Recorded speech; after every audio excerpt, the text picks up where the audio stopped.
Magandang araw po sa inyong lahat. Sana po kayo ay nasa mabuting kalagayan at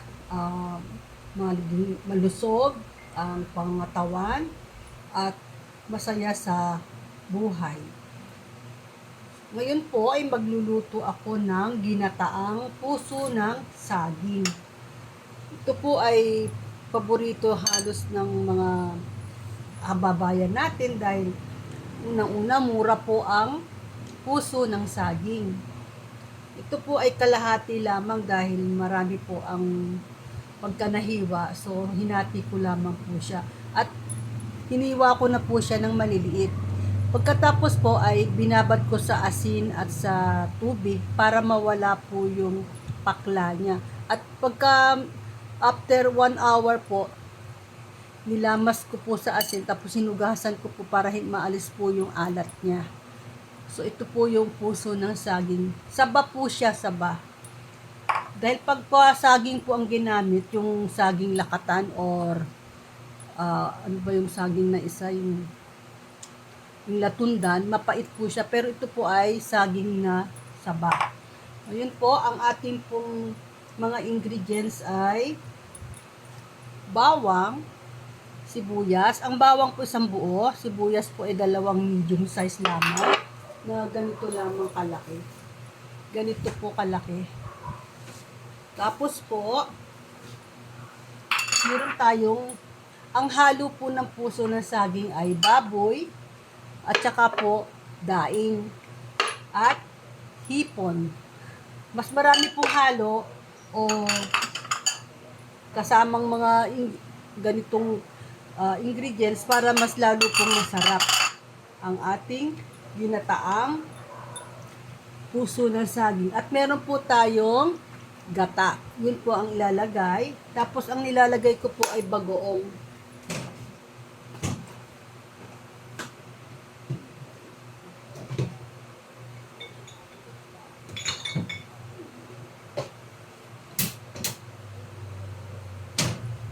Bagoong isda po.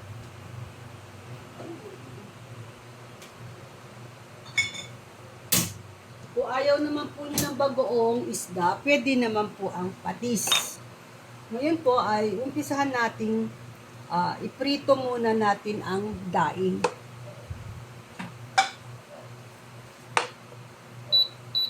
Iprito po muna natin ang daing para po hindi siya matigas mamaya.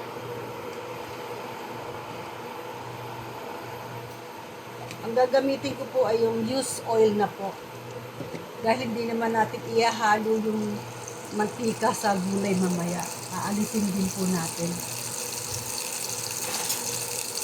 So, pag mainit na po ang mantika, ilalagay po natin ang binabad ko po ito sa tubig kasi matigas po yung daing. So, ibabad po muna ninyo ng mga 30 minutes tapos po banlawan.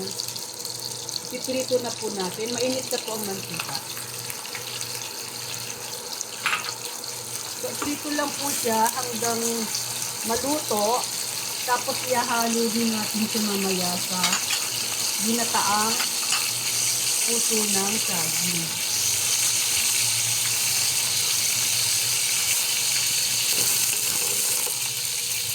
Tama-tama lang po ang pagprito. Huwag pong susumigin. Huwag din naman overcook dahil matitigas po yung daing. Masarap po may daing para mas masarap ang lasa ng ating ginataang puso ng saging. Maganda rin po to dahil marami po siyang sahog. So, masasarapan po ang pamilya. Lalo kung medyo maanghang. Pero kung may bata po kayo, konti lang po ang ilalagay ninyong sili. Okay po, ayan. Medyo ano na siya, pwede nang baliktarin. Luto na po siya. Pagka medyo luto na, aahunin na natin mamaya.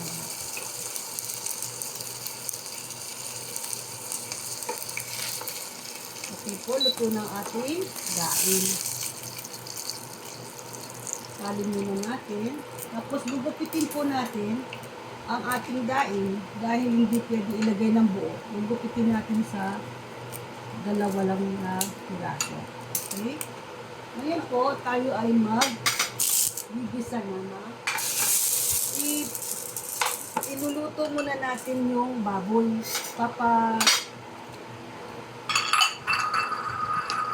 Gagawin natin siyang malutong o medyo brown ng kulay. Konting mantika.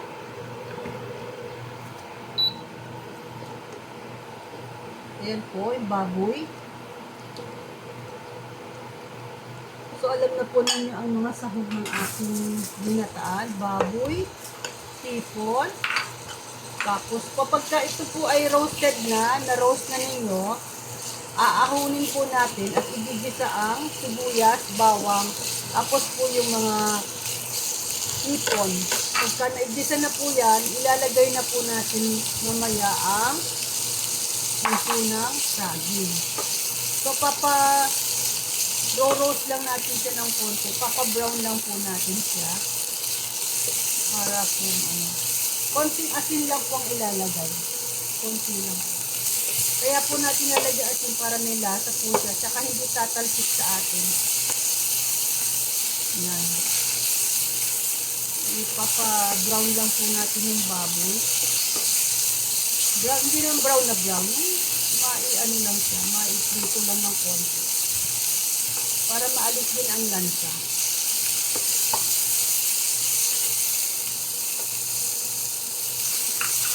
Ayan. Pag brown na po siya, iaahon ko na. Iaahon natin sa maging brown.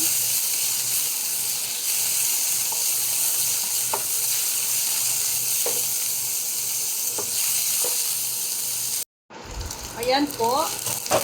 Brown na po ang ating baboy. Pwede na pong ilagay ang bawang. Ilagay na po ang bawang, gisa.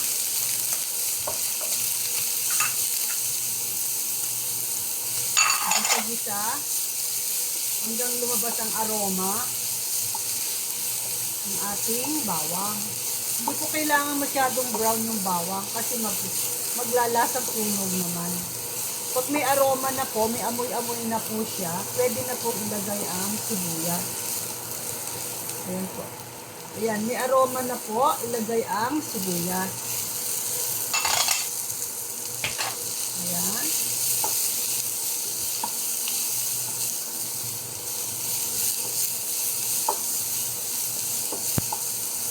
Gisa, halo-haloin.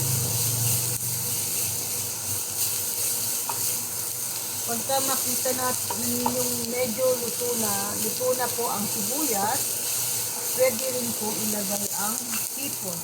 Yan. Yung hipon, hiniwa-hiwa ko ng sa into half lang po para huwag naman masyadong maliliit. Tapos po, meron po tayong sabaw ng hipon. Pwede po natin siyang isama sa ating lutuin.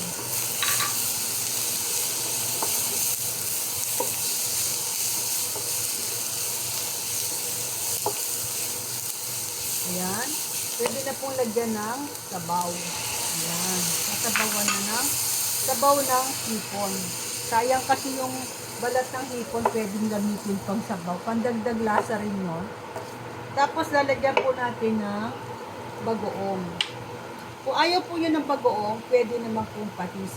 Konti lang po muna. Dahil medyo maalat po yung gata. Okay. Pakuluan po, dagdagan po ng konting tubig para maluto ang sahog. Mamaya po ilalagay yung daing. Pakuluan muna siya. Para lumambot po yung karne. Mga 5 to 10 minutes all until po lumambot yung karne.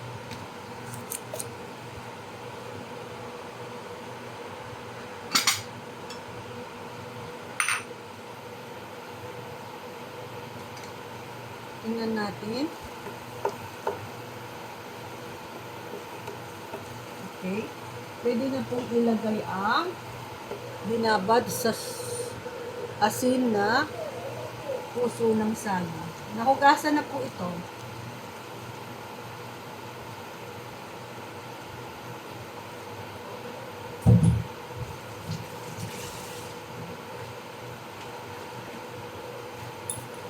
Haluin. Tapos po tatakpan natin hanggang siya ay lulutuin natin siya hanggang siya ay malambot na at wala nang pakla. So, takpan po natin. Pagkatapos po, pagka wala na siyang pakla, ilalagay natin yung coconut milk.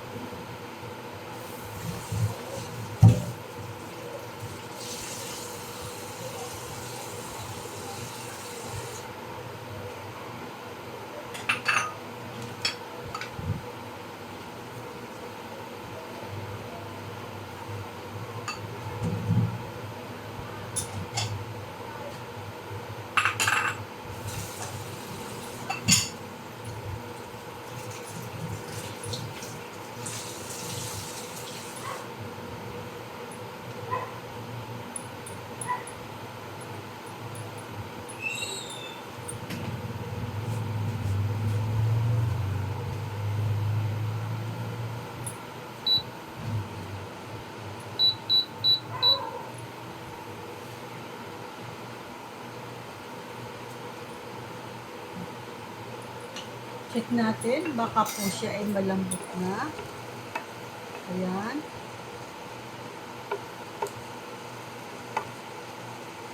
Okay na.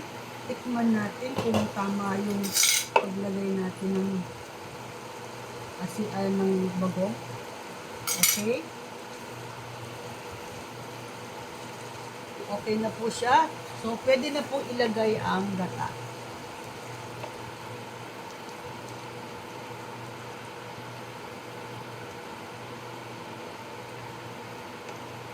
Kung ayaw po ninyong masyadong masabaw, pwede rin pong bawasan yung tubig na nilagay ninyo. Pero masarap po ang sabaw nito, kaya maganda rin po maraming sabaw. Ulam na rin po yung sabaw nito eh. Pwede na rin ulam.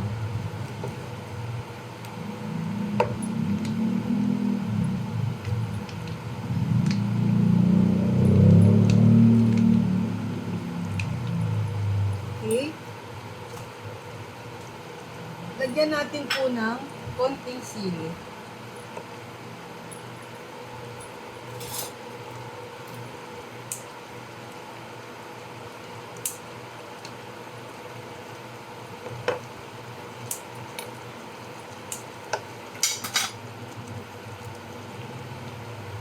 Kung gusto niya, dagdagan niyo ng sili. Nasa inyo po yun.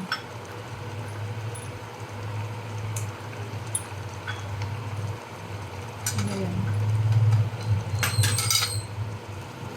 Ihalo.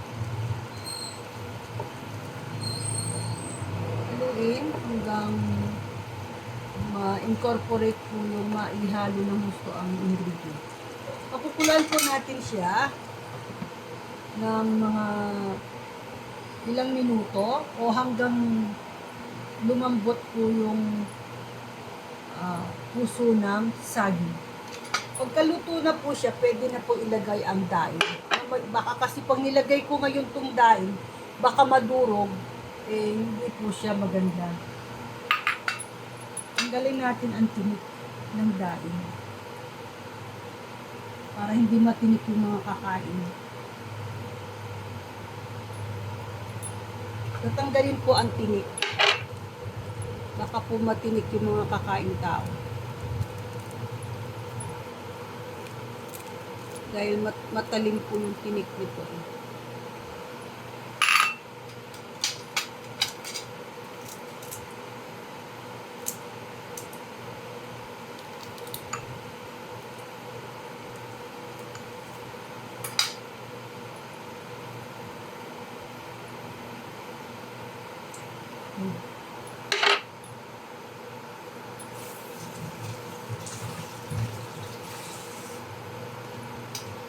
Tingnan natin muli. Ayan. Hindi pa siya malambot masyado.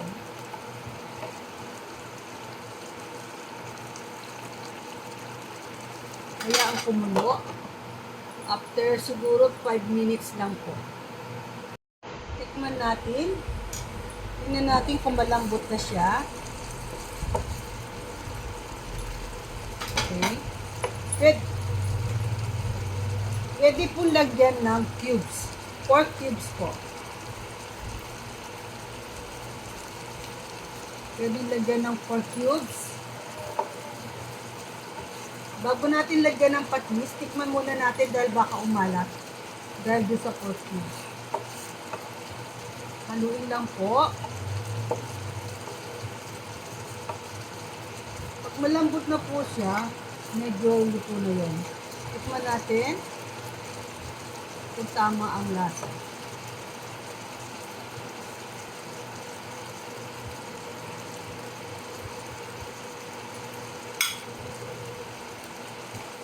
Konti na lang. Pwede na po ilagay ang daing. Sa ibabaw lang. Huwag nyo ipailalim baka madurog. Sa ibabaw lang po siya. Ngayon po, lalagyan po natin siya ng suka para hindi po siya mapanis. Konti lang po. Huwag nyo muna siyang hahaluin. Yan lang po. I-spread po nyo siya para hindi po siya mapanis.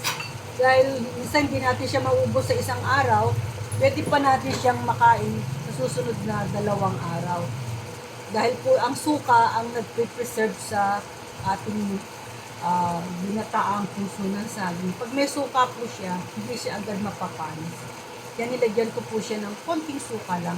Pag nilagay po ang suka, huwag agad hahaluin. Dahil hindi po maluluto ang suka pagka inalo po ninyo. So, hayaan nyo po muna siyang kumulo ng mga 1 minute bago po ninyo haluin. Okay po.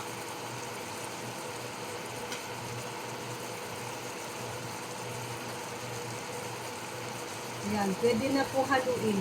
Pero wag niyo pong ipapailalim ang daing dahil baka po madurog. Tikman natin. Muli.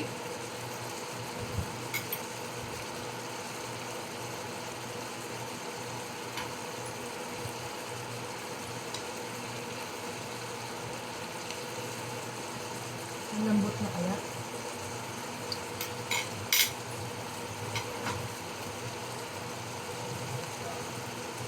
Konti na lang pong minuto. Mga 3 minutes na lang po. Okay po. Ayan. Medyo kumonti na ang sabaw.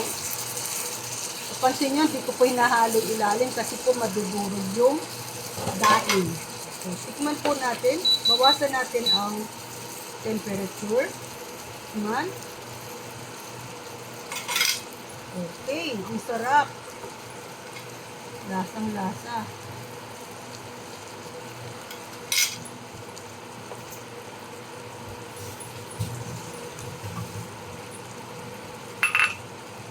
Check natin yung puso. Umupo na.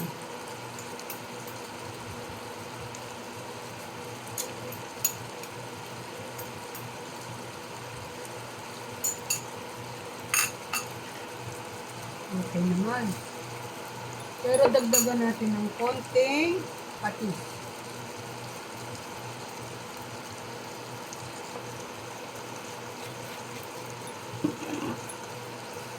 Hintiin ng konti para sumama sa lutuin.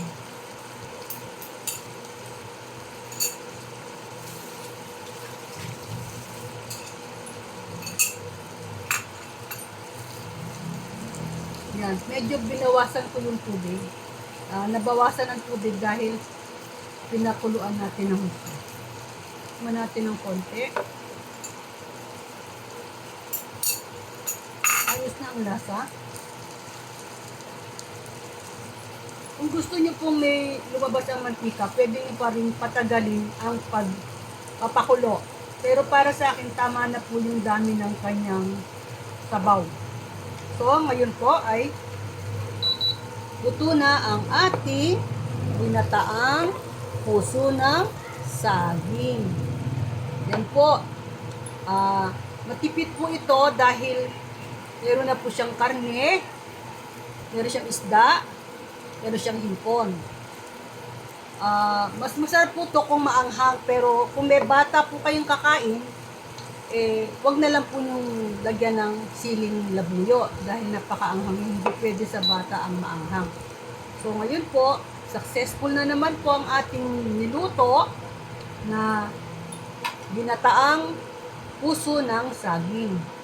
Sana po i-like and subscribe po ninyo ang aking channel na Kusina ni Sylvia. Lahat po na ating lulutuin ay masarap at matipid ng konti dahil sa mahal ang bilihin. I'll try my best po na makaluto ako ng mga pagkain makakatipid tayo at masustansya. Siyempre, dapat masustansya para sa ating pamilya. So, kung meron pong advertisement ang aking channel, wag niyo pong i-skip. At sana po muli ninyong panoorin ang aking mga lutuin sa kusina ni Sylvia. Sana po nagustuhan ninyong muli ang aking niluto ngayong araw na ito. At sa muli po nating pagkikita. At sana po ay maging maayos tayo lagi, maging malusog at ligtas sa anumang karamdaman sa araw-araw. Marami pong salamat. God bless po sa ating lahat. Ngayon po ay tikman natin kung successful pong muli ang ating nilutong ginataang puso ng saging. Tikman po natin kung successful tayong muli sa ating niluto sa araw na ito. Tikman natin. Narito po siya. Meron po siyang karne. May hipon. Po tayo ng konting daing. Konti lang. Tikman po natin kung masarap nga siya.